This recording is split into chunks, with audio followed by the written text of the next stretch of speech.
to the third edition of the Behind the Scenes. Our guest today is Thibault Durand, General Manager of the Adidas Group in Israel and alumni of the INSEEC School Group. So welcome, Thibault. Thank you. Good afternoon, everyone. Hi. Good afternoon. So we're going to start by presenting you, introducing yourself, maybe to introduce you to all the people present during this live. Sure. I'm French. I'm 38 years old, married with 2 kids, and I'm currently living in Tel Aviv in Israel. I've been here for almost a year right now, and prior to that I was the first 5 years of my journey with Adidas in Germany, in the headquarters in Herzogenaurach. It's close to Nuremberg, it's in the middle of nowhere. And before that I was with VF. VF is the mother company of Vans, North Face, Timberland, and Papyri, and I was with Timberland as a brand for 7 years. And prior to that, I was in the INSEEC in Lyon. Can you tell us more about your path from INSEEC to Adidas, like in more details? Sure. So I remember back in 2007, when I was in the INSEEC, I was looking for I'm losing my words, sorry for that. My internship, my final internship, and I had the opportunity basically between two companies. The first one was Orange, and the second one was Quicksilver.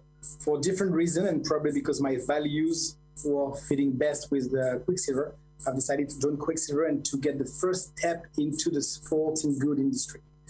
That was for 6 months, and then I really realized this is where I want to do my career. I really enjoy and embrace the values of that world and enjoy doing that work in such a cool and fun environment, which always has been something important to me.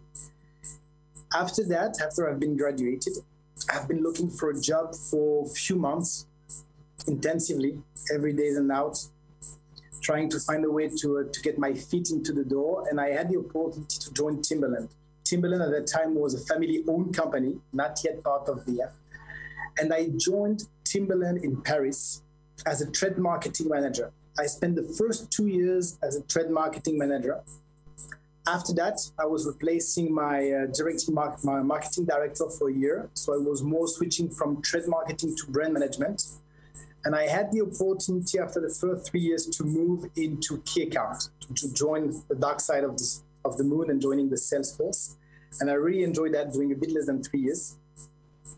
And that opened me doors into the European headquarters. The European headquarters of VF at that time were located in Stabio in Switzerland. And I went there as a head of merchandising for men's footwear for EMEA. So I did trade marketing, brand management, sales, and then I was about to start a new journey in the merchandising world. That's basically the first 7 years of my journey after INSEEC. I had the opportunity to join Adidas at that time. I received a call from Adidas and I got offered the position of Director of Merchandising for Adidas Originals, Neo, Action Sport, and Yeezy. So all the lifestyle parts of the business based out of Germany in Herzog, in the headquarters, where I spent the following 5 years. The first year as Director of Merchandising. After that, I had the opportunity to heads up the BU, meaning that the merchandising side, but also the brand communication piece. After 3 years heading up Originals for Europe, I joined Reebok. At that time, Reebok was still part of Adidas. Still the case. Now it's in the process of being separated. Now Reebok belongs to another company. But I had the opportunity to heads up Reebok as a brand for Europe for 2 years. I really had in mind the idea to be a GM at some point, which I had the opportunity to materialize that a year ago by getting offered the opportunity to come and to heads up Adidas in Israel. So I'm here in Tel Aviv for now almost 1 year, heading up the company. We are doing almost 200 million euro net sales, and my team and the team that we're working with is almost 650 people. That's in short the last years. Thank you. Okay, thank you. And did you know already what you wanted to do when you left the INSEEC school, or not at all? No, not really. Not really, but I was extremely clear on what I did not want. That was the first thing. So I think it's, in my personal case, it was way more important to be clear on what I do not want to do or where I do not see myself, rather than being extremely clear what I want. I had some criteria. I wanted to work in a cool and fun environment, you know what I mean? A place where at least you like the brand. There's something behind the brand. There's a meaning, there's a purpose behind the brand. The values were extremely important to me. But I also knew what was not fit to me. And that's probably the way I had to be extremely clear that I would not have really seen myself evolving for the next years. And I said, look, I'm only go for what I really want. I think this is more the way that's what the thought process that I had at the time, I would probably say. Okay. And how do you differentiate yourself when you leave business school? Because we know that there is a lot of students that are graduated from business school. So how do you differentiate? When I have to hire someone, you mean? Like, yeah. In which sense? No, just to understand, sorry, you can just clarify the question.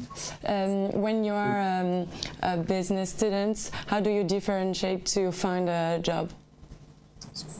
Sorry, got that. Sorry, it was clear from the beginning, my bad. I think it's to really maximize the strength of who you are. So before joining the INSEEC, I was in Fac de Sport, Sports University for 5 years. And basically the thought process that I went through was that what did I do over the last 5 years and during my life that could really emphasize and maximize my profile in order to be seen by the recruiter moving forward. It was really the idea that I don't want to be part of that sea of sameness where everyone looks the same, everyone is the same. That I've been doing sports of my life. I know sports quite well. I've been doing judo for the last 20 years. The value from sports, from fighting sports, are that you know where you are, you know where you want to go, and what you have to do for that. You can only rely on yourself. All that kind of things, what I say that, look, if I put that into the mix, what are the few things that I believe could be my personal added value, if I can speak that way. And that's basically the way I want it to be, not to be seen just as the good student, because the world is full of good students. It's just being sure that I could bring something else than the other one could not. Okay, thank you. Thank you. So with all that, which experience did you prefer of all your journey? Tough questions. I would probably say the one that I have right now. Okay. If you would have asked me the one before, I would say the one that I had last time. I think and as long as it's going to carry it that way, I think I'm going to be on the right path. And I think that's for me extremely important, that I just want to be sure that as long as I really love and enjoy what I do on a daily basis, as long as this is right for my family as well, so everyone is happy and really enjoy that, I'm on the right way. That's the most important thing, because through the way and through your career, you're going to learn and you're going to discover new things. At some point, you don't know what you don't know. And one day you're going to get a more maturity, more experience, and then you're going to realize, wow, if I would have known that, I would have been a different person. I would have things differently. And then all that process is shaping you to the leader and to the manager that you want to. Okay, thank you. And why Israel? Why did you choose this country? I haven't really chosen that country. In a certain sense that the company like Adidas, it's a 60,000 people company, but we have 25 general managers around the world. So it's not that every morning that an opportunity is coming. So the discussion was extremely clear as a family where we did not want to go. There are a few places around the world that we would not have seen ourselves, the family evolving. So we were clear on this one. Israel was not on the no-go list. And I came to me one day and said, look, there's something in Israel. Here is the situation. Here are the challenges that you're going to face. That's what we would like to do. We believe you could be a great fit. And looking into everything, that was definitely good things for me. And I'm a kind of, as a family, I believe we're a bit adventurous. So we like going somewhere where we don't know. And that was a dramatic shift for us. Coming from Europe, Germany, into Middle East, in Israel, where in Israel, basically, you need to adopt the culture, but you need to understand that the culture is being shaped by the religions, which does not exist in Europe, and you need to embrace and understand all of that. Overall, after 1 year, I genuinely believe that we made the right choice. We love the country. Our kids love being here. Business-wise, it's a challenge every day, and Tel Aviv is a very cool city to live. So I think it has to be a mix, a healthy mix. In my personal case, you cannot just think about your career. You cannot just go that way. It has to be everything all together. And if that makes sense, why not? Okay, great. Thank you. So why the sports industry? Why the sports universe? You told earlier that you like sport, but further than that, why did you choose like the sports industry? First, why not? Why not? Yeah. No, I think it comes with, I said earlier, personality and values. I think the value piece is a very important one too. What I like in that industry is, first, there is no clear hierarchy. You can talk to your CEO. Okay. Wherever you are, you can go in the morning and catch up with your CEO around a coffee and talk about football or whatever you want. I think it's the same. Whether you work for Nike, Adidas, Puma, any other brand, I think the mentality and the mindset behind remain the same. So the fact that it's fairly flat as a way we operate and we talk to each other is one thing. It's pretty cool because then you get access to football players, to what we call the influencers in the world of today, that you are working with people that are shaping tomorrow. Whether you talk about sports or culture, you are working with them. In Adidas, you are working with Pharrell Williams, with Beyonce, with Kanye West. That's the kind of vision and influence that can really shape the way that the industry is going. And I like that. Being at the forefront of that opportunity to shape a certain culture, while in the same time working and living in a cool environment, make it nice. Don't get me wrong. Pressure is there. We have the same thing to do at any other company, but it's a nice place to evolve. And usually what is also very interesting is the kind of talent that you attract with that kind of company are pretty much the same when you go down to values. Okay. So that's also something interesting. And about this, is it difficult to access the sport industry? I don't think this is more difficult to enter or to get the first step into that world than anywhere else in the world. I think it's the same thing. Right now we are living in the place where the demand will be higher than the offer. I think it's always going to be that way.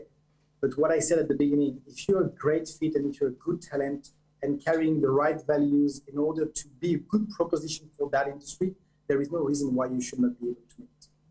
That's probably the way I see it. Okay. And like, do you have any mentor or like everybody apparently has a mentor when you do that? So do you wish, like, who is your mentor if you have one? Try to have different people mentoring, coaching, helping, supporting. I'm not really clear how to define a mentor because everyone will have a different point of view. But I definitely have, I would say probably 2 to 3 people that I have an emotional relation with.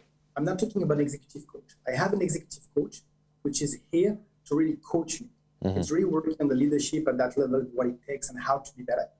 But the mentor and the people that you have an emotional connection with, those one will help you to assess the situation, to understand how to behave, to understand why the person that you are working with, what they have behaved that way, what that means to you.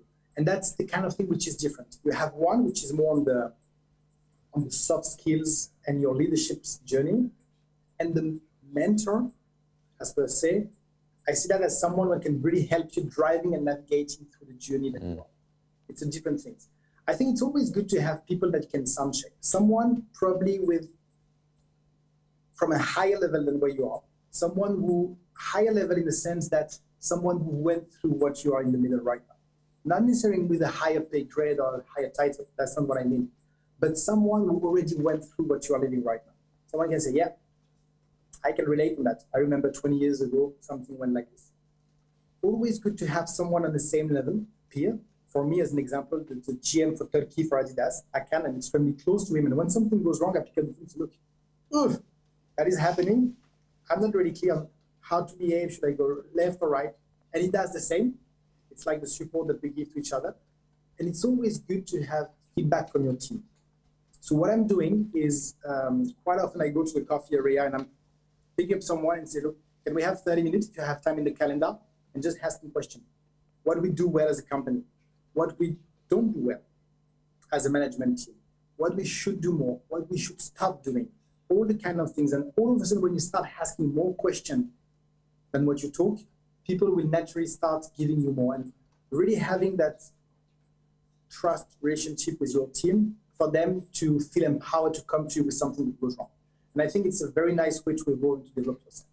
Not just having someone telling you what you should do, but having people from different environments. That's going to help you to understand the big picture. Okay.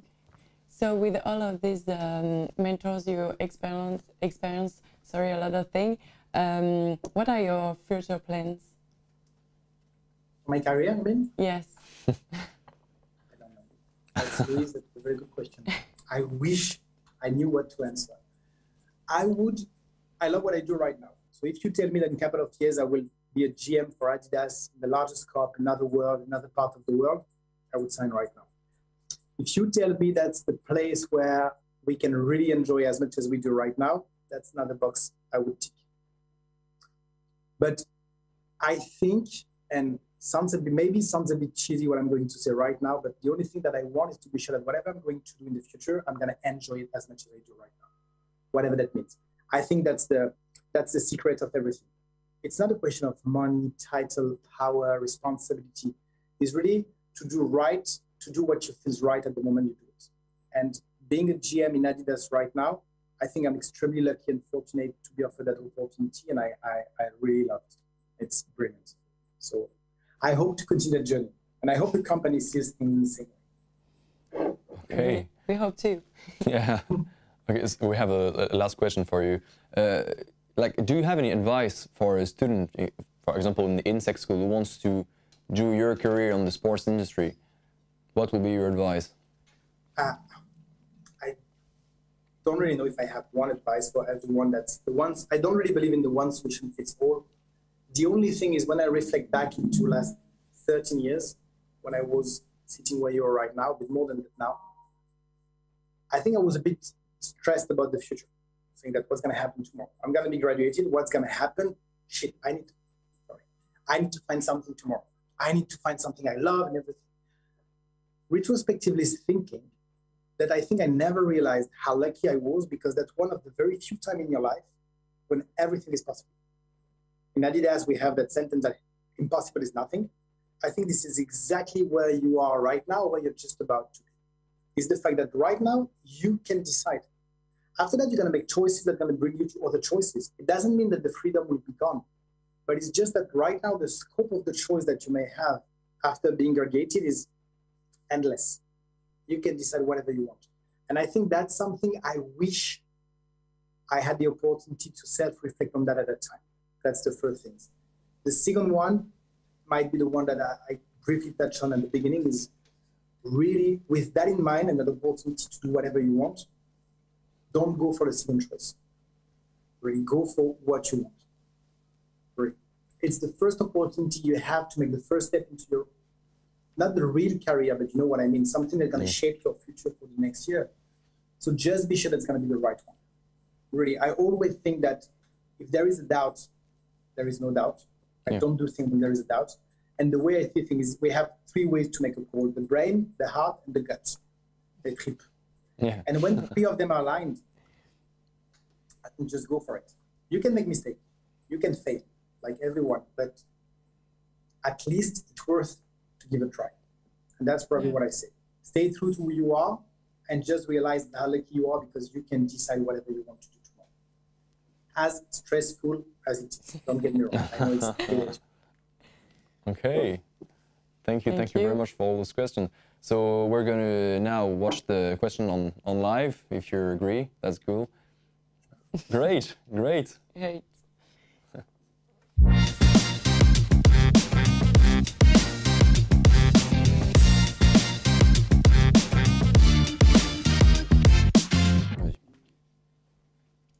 So here's the part with the question from the people on the live. So the first one is, the Israeli job market is not too complicated compared to Europe? It's a different world. It's a different world. First, in Israel, there's almost no employment. There's no employment. I think the rate's 3.5%. So it's fairly low. So you are constantly fighting to attract the right talent, because since that people can find a job fairly easily, don't get me wrong, it's quite difficult. And then over the last 2-3 years, what we've seen is a completely new phenomenon with the high-tech company. The high-tech company have been able to, Israel is one of the most important centers in the world when you go down to high-tech and startup. I think there are 37 unicorns in Israel and the startup that have been able to bring more than 20 billion euros over the last 9 months, which was more than the last 2 years combined. So you have that massive amount of cash that's coming into the country to invest into the high-tech, which give the opportunity to high-tech company to offer salary to talent that you will never be able to do. So it's something that you don't really get in Europe, because that's the size of the market is so bigger than what you can get in Israel. It's going to be easier to attract talent. Now you have to fight dramatically to bring talent to your company. So it's something quite interesting. Don't forget that Israel is a 9 million people country. That is 60% of the size of Istanbul, and that's the size of Greater Paris. So it's fairly small. Yeah. So it's a different thing, yes, no doubt. Okay. Yeah. So I have a question. To work in sports, what are your tips? Like you have to practice sport? Like do you have to have an original CV or have friends in the field? No, I think understanding sports is important. You don't necessarily need to run a marathon every month to get your feet into that door. Having friends on the field, sometimes it helps. The network helps, but everywhere in the world. This is not just in our world. But definitely really understanding sports. And not just the sports itself, but what the athlete needs, what are the values, how you can perform, what will be the future business model or operating model that the company will have. So it's a really good understanding of the sports industry. I would not just talk about sports, but the entire sports industry, the whole ecosystem. Okay. Thank you. So the third question is about the Olympic game. So with the Olympics in France in 2024, how will sport brands be boosted on the French market? And do you have a gold medal prediction? And on which sport? Big question. So if I have to bet money on, I would say Teddy Riner, gold medal in judo. The only one I would go for being judo myself. For the other one, I don't really know who will be there by 2024. I think we have a bit more time. But I think, yes, for the sports market, the sports industry in general, I think things will dramatically go up.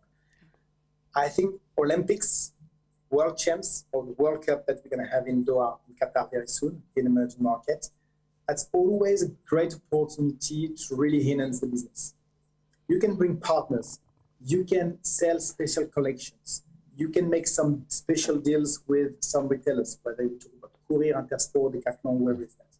So there are a lot of opportunity to really boost the business. That's for sure. And that still remains a place where people want to buy something new and something fresh. No one is waiting on no one. A very small portion of people are waiting to get ready to running barefoot to change the running shoes that they have. As soon as the new one is coming, we're excited by running something with new colorways, new things. I'm in the showroom right now, as you can see behind me. And at the running showroom here, and I have all the spring-summer 2023 running shoes in front of me. I want to buy them. I don't need them, but I want to buy them. And I've been in that industry for 15 years. So it's definitely something quite emotional. Yeah. So when you have a huge event like this, it's definitely a great opportunity to enhance the business. Thank you. So you talked a little bit earlier about your values and their importance, but what are your values? So in my day-to-day job, I try to bring the values into the culture that you want to see. What is very important is how to shape the culture that you want to have. The culture needs to be performance-driven. I think on that one, it's very important. We're here to win. Our job in Adidas, my job as a GM here, is to be market leader. To be sure that Adidas is above all the competitions. The values that I try to implement, to bring, and also it can't be a top-down. It's something that you need to understand the team needs to buy into that value. So you need to breathe and live those values to be sure that it will make sense. When you say something, someone will hear the same. For me, it's trust, you need to trust people. You don't really have time for them to gain the trust. You need to trust them. Accountability, it's extremely important to hold each other accountable for what we do. Empowerment, because people need to feel empowered to drive the change they want to see. And the last one, or not the last one, the fourth one would be ownership, because people need to understand this owns to me. I can't hide myself if something goes wrong, and I don't want to hide myself if something goes well. So trust, empowerment, ownership, accountability, and the last one probably be empathy. I think that sometimes we're big missing empathy. You can fail, it's fine. It's fine to fail. Fail cheap and fast, because that's the reality of the market, but it's fine to fail. We should not be afraid to fail. That's still the best way to learn. Yeah. Yeah. So that's probably the 5 key things that I try to get in mind all the time when working with the team. That's beautiful values. So another question, in the field of sports, we see a lot of product innovation with shoes and outfit that really change the practice of sport. What is the next innovation according to you?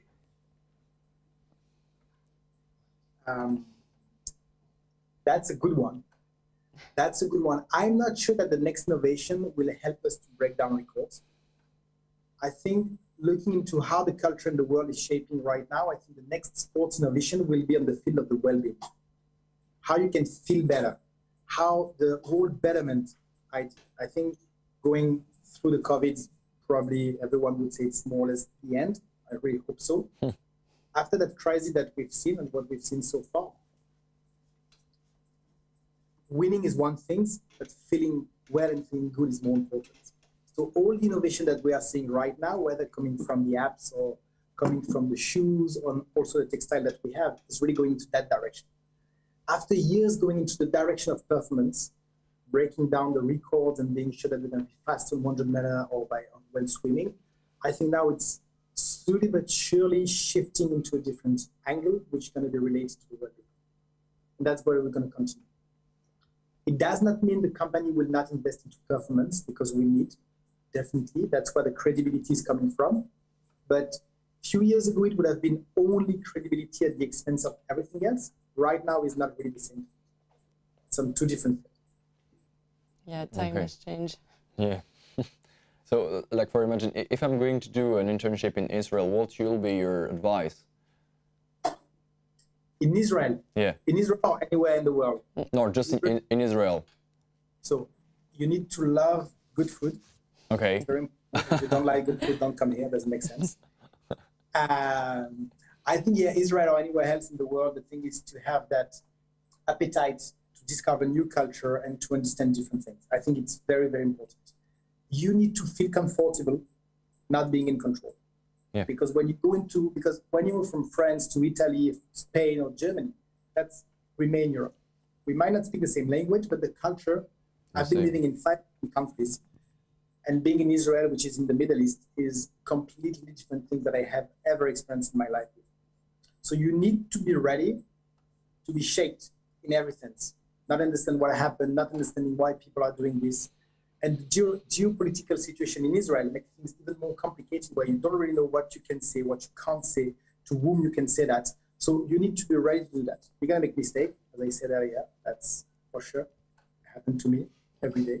But you need to be ready for that. I think you need to be ready to embrace that dramatic change that you are going through. Okay. That's probably one. But if you have the opportunity, or if you want to do so, I would really encourage you to do that right now.